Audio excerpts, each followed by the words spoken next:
आज हम आपको ले चलेंगे दार्जिलिंग की खूबसूरत पहाड़ियों में। दार्जिलिंग एक ऐसा हिल स्टेशन जो पहाड़ों की रानी के नाम से पूरी दुनिया में मशहूर है और ये जगह इंडियन स्टेट वेस्ट बंगाल के नॉर्थ में स्थित है। दार्जिलिंग जाने जाते हैं इसकी टी गार्डन्स, हरे भरे पहाड़ियों, स्वादिष्ट स्ट्रीट फूड और हिमालयन रेलवे के लिए, जिसे अभी यूनेस्को हेरिटेज साइट का दर्जा मिला है। इस 4 दिन के टूर में हम घूमेंगे दार्जिलिंग के सारे फेमस टूरिस्ट प्लेसेस और साथ ही देखेंगे 3 और ऑफ बीट प्लेसेस, लामाहट्टा, तीनचुले और लेप्चा जगत। तो चलिए हमारे साथ शुरू करते हैं सफर हिमालय की खूबसूरत पहाड़ियों में। डे 1 हमारा टूर स्टार्ट हुआ कांचन कन्या एक्सप्रेस ट्रेन से। रात भर सफर के बाद सुबह को जब बाहर देखा तो चारों ओर कोहरे से ढका हुआ था। ट्रेन में हम गरम कॉफी और केक के साथ दिन की शुरुआत की। हम लोग ट्रेन से उतरे एनजीपी स्टेशन में। 3 নম্বর প্ল্যাটফর্মে দাঁড়ানো আছে। स्टेशन के बाहर हमारा रिजर्व कैब थी। हम उसी गाड़ी से स्टार्ट किए हमारे जर्नी दार्जिलिंग के ओर। दार्जिलिंग जाने वाली सड़क अच्छा था। It was a smooth journey. चारों ओर हरे भरे जंगलों के बीच से जाते हैं ये सड़क। लगभग 45 मिनट सफर के बाद हम एक रोड साइड इटरी पे रुके। वहाँ हमने लोकल मोमो और चिकन सूप एंजॉय किए। साथ में थी फेमस दार्जिलिंग चाय। खाने के बाद यहाँ से शुरू होता है हमारा पहाड़ियों का सफर।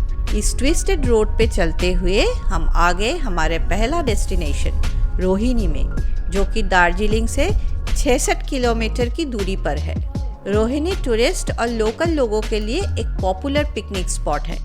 यहाँ का मेन अट्रैक्शन है रोहिनी पार्क। इस पार्क के सेंटर में है एक बड़ा सा लेक, जहाँ आप बोटिंग एंजॉय कर सकते हैं। यहाँ हॉर्स राइडिंग फैसिलिटीज भी है। अगर आप चाहें तो यहाँ हॉर्स राइडिंग का मजा ले सकते हैं, पर हमने हॉर्स राइडिंग या बोटिंग नहीं किए। थोड़ी देर तक हम लोग इस लेक के साइड में घूमे। कुछ लोकल लोग यहाँ हैंडमेड सामान बेच रहे थे।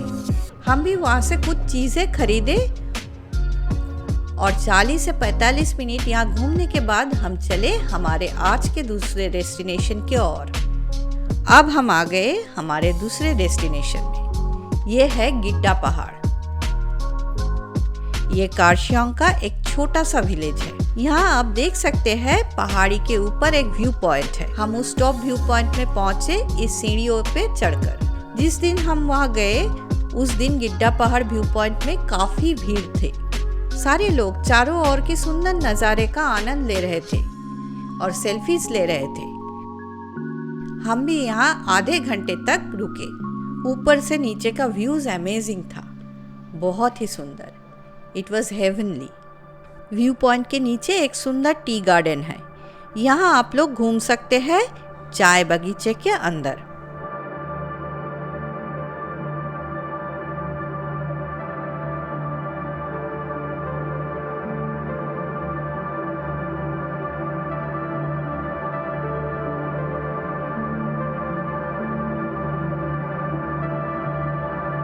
टी गार्डन के पास है ये हनुमान जी का मंदिर और एक बड़ा सा स्टैचू हनुमान जी का।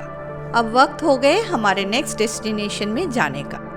हमारा अगला डेस्टिनेशन है डाउ हिल इको टूरिज्म स्पॉट, जहां हम पहुंच गए फ्यू मिनट्स के बाद। ये एक क्लीन और वेल मेंटेन्ड पार्क है। यहाँ आपको कुछ स्पेशल देखने को नहीं मिलेगा, लेकिन चारों ओर पहाड़ी के बीच आप इस शांत पार्क में थोड़ी देर तक घूम सकते हैं।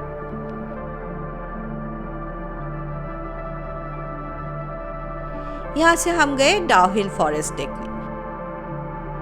घने लंबे पेड़ों से घिरे ये फॉरेस्ट का चारों ओर सन्नाटा और एक अजीब सा कोहरे है।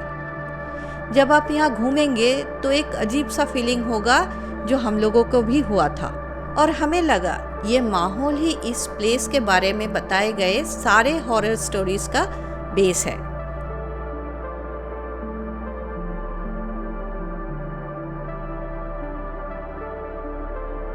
फिर यहाँ से हम डाउहिल म्यूजियम देखे।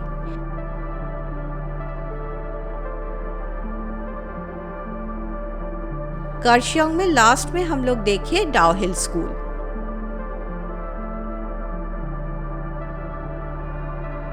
इसके बाद हम निकल पड़े दार्जिलिंग की ओर। शाम के वक्त हम पहुंचे दार्जिलिंग। होटल में हम चेक इन किए और थोड़े देर तक चाय पी के आराम किए। लेट इवनिंग को जब हम मैल पहुंचे तो देखा वहाँ काफ़ी भीड़ थे। मैल दार्जिलिंग का सबसे फेमस टूरिस्ट प्लेस है और ये हार्ट ऑफ दिस हिली टाउन भी है। एक तरफ जहाँ कार्शियंग के शांत सीन ब्यूटीज हमें अच्छे लगे, इस तरफ भी ये शोर शराबा वाला लाइवली मैल भी हमें बहुत अच्छे लगे। यहाँ हम जिधर भी देखे वहाँ ही बहुत सारे लोग एंजॉय कर रहे थे। सबसे बड़ी बात, ये मैल एक ऐसी जगह है जहाँ आपको हर एक किस्म का इंडियन और तिब्बतन स्ट्रीट फूड मिलेंगे। सारे डिलीशियस भी होते हैं और मिलेंगे ढेर सारे गरम कपड़ों और हैंडीक्राफ्ट्स का दुकान। तो आप यहाँ मन चाहे शॉपिंग कर सकते हैं और स्ट्रीट फूड खा सकते हैं। हमने यहाँ से चिकन लॉलीपॉप और एक लोकल मिठाई ट्राई की। देर तक मैल में घूमने के बाद हम होटल वापस चले गए रात बिताने के लिए। डे 2, दूसरे दिन की शुरुआत हमने ट्रेडिशनल पूरी और सब्जी के स्वादिष्ट नाश्ते के साथ की। इसके बाद हमने दार्जिलिंग के लोकल टूरिस्ट स्पॉट्स के फुल डे टूर के लिए यात्रा शुरू की।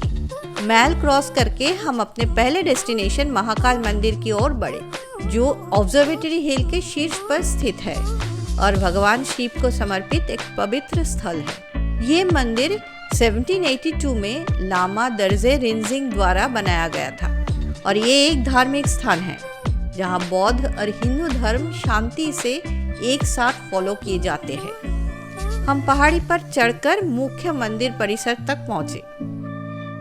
हमने वहाँ प्रार्थना की और फिर मंदिर परिसर के परिक्रमण किए। यहाँ हमने कई रंग बिरंगे बुद्धिस्ट प्रेयर फ्लैग और प्रेयर व्हील देखे। इसके बाद हम नीचे उतरे। यहाँ से हम चले अपने अगले डेस्टिनेशन की ओर। हमारा अगला डेस्टिनेशन था Padmaja Naidu Himalayan zoological park, या जिसे आमतौर पर दार्जिलिंग जू कहा जाता है। ये जू 1958 में खोला गया था और ये भारत का सबसे ऊंचाई पर स्थित सबसे बड़ा जू है। यहाँ हमने दुर्लभ रेड पेंडा और हिमालयन उल्फ को देखा। इनके अलावा इस चिड़ियाघर में बर्ड्स और जानवरों का एक रिच कलेक्शन है। यहाँ से हम हिमालयन माउंटेनियरिंग इंस्टीट्यूट पहुंचे, जो पास में ही है। इंस्टीट्यूट के प्रवेश द्वार पर हमने एक ट्री टॉप रोप ट्रैक देखा, जहाँ बच्चे आनंद ले रहे थे।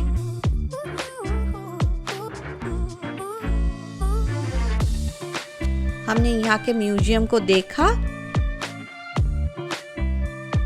इस परिसर के बाहर एक छोटा सा बाजार है। अगर आपको शॉपिंग पसंद है तो आप यहाँ से कुछ मेमेंटो खरीद सकते हैं।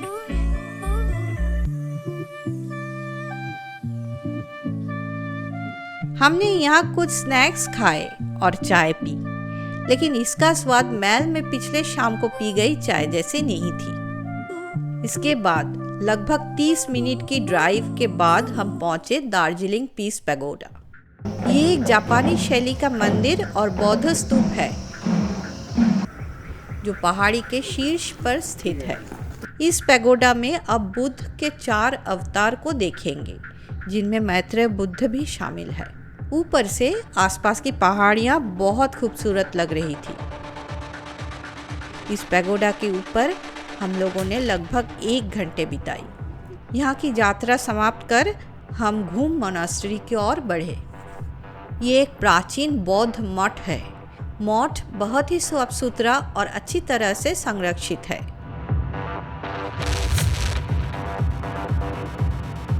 इस मठ के छत से हमें पूरे शहर का शानदार नज़ारा देखने को मिला।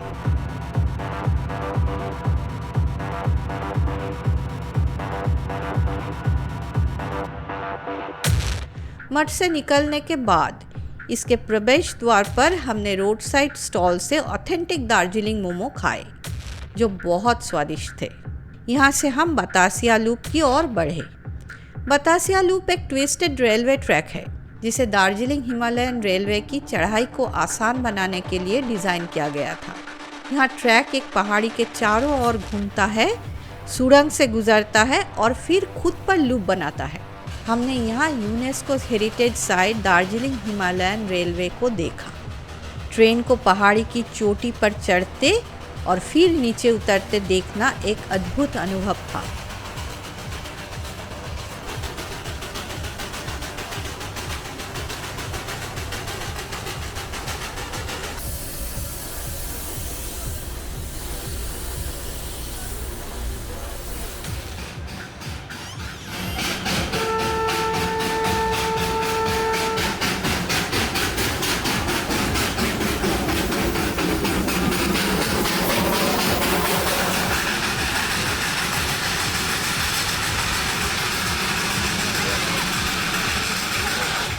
वर्तमान में यहाँ एक सुंदर रूप से निर्मित पार्क है जिसमें विभिन्न मनोरंजन की सुविधाएं उपलब्ध है।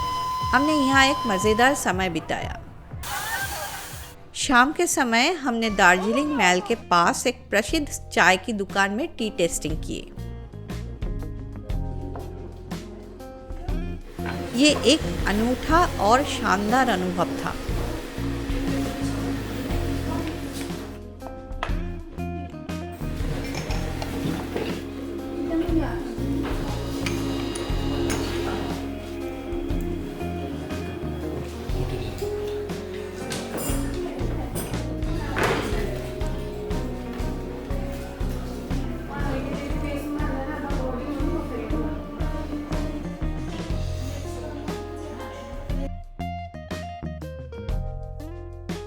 टी टेस्टिंग के बाद हम दार्जिलिंग के फेमस लोकल फूड से अपना डिनर कंप्लीट किए और होटल के ओर चल पड़े।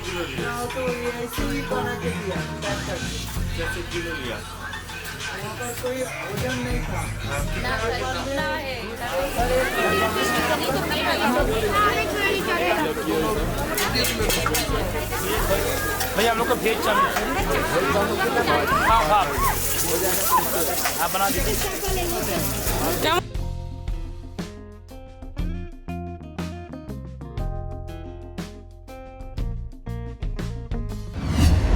डे 3 तीसरे दिन सुबह को हम चले घूम स्टेशन और संग्रहालय को देखने। घूम संग्रहालय दार्जिलिंग हिमालयन रेलवे के 3 संग्रहालयों में से एक है और इसे साल 2000 में स्थापित किया गया था। इसका प्रवेश द्वार घूम स्टेशन के ठीक सामने है। यहाँ प्रवेश द्वार पर हमने बेबी सीबक दार्जिलिंग हिमालयन का जो सबसे पुराना टॉय ट्रेन इंजन है उसे देखा। संग्रहालय के अंदर हमने कई पुराने और दुर्लभ वस्तुओं को देखा। इसके बाद हम अपने अगले डेस्टिनेशन लेप्चा जगत की ओर बढ़े। लेप्चा जगत एक आकर्षक ऑफबीट पर्यटन स्थल है दार्जिलिंग के नजदीक। यहाँ आप लेप्चा समुदाय की ट्रेडिशनल संस्कृति का अनुभव कर सकते हैं।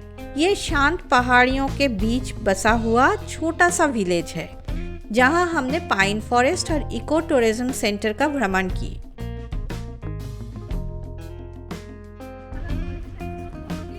यहाँ हमने लेप्चा समुदाय के स्थानीय जीवन को करीब से देखा।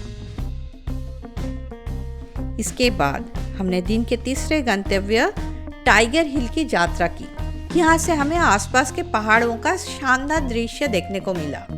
हालांकि मौसम धुंधला था, इसलिए हम प्रसिद्ध सूर्योदय का दृश्य नहीं देख सके।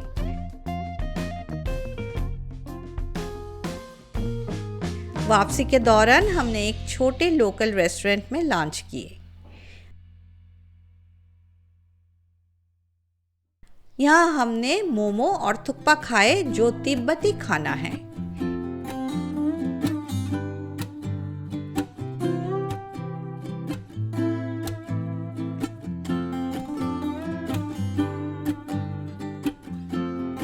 यही पास में लमाहट्टा एक छोटा सा गांव है जो अपने नेचर पार्क के लिए प्रसिद्ध है।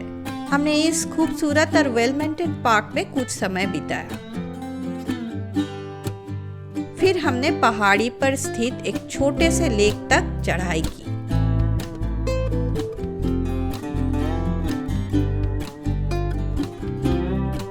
ये लेक बहुत ही शांतिपूर्ण जगह पर स्थित है। यहाँ का अनुभव बहुत अच्छा रहा।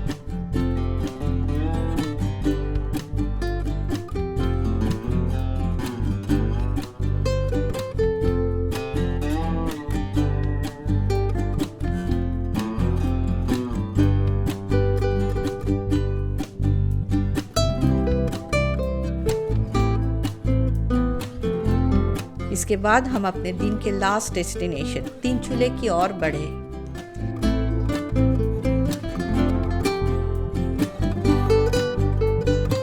तीनचूले दार्जिलिंग के पास एक छोटा सा गांव है।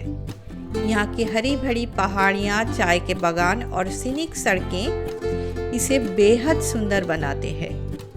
हमने यहाँ कुछ सुकून भरे पल बिताए।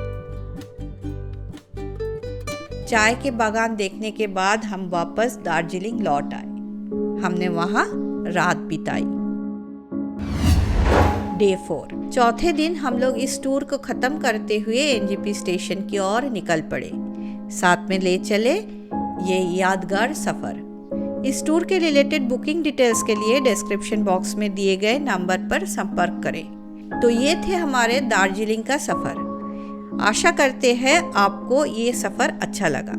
वीडियो अच्छा लगे तो ज़रूर लाइक, शेयर और कमेंट करें। चैनल में नए आए हैं तो चैनल को प्लीज़ सब्सक्राइब कर दीजिए और नोटिफिकेशन बेल को हिट कर दीजिए ताकि हर एक नए वीडियो का अपडेट आपको मिलते रहे। आज के लिए इतना ही। मिलते हैं हमारे अगले सफ़र में। Thanks for watching it.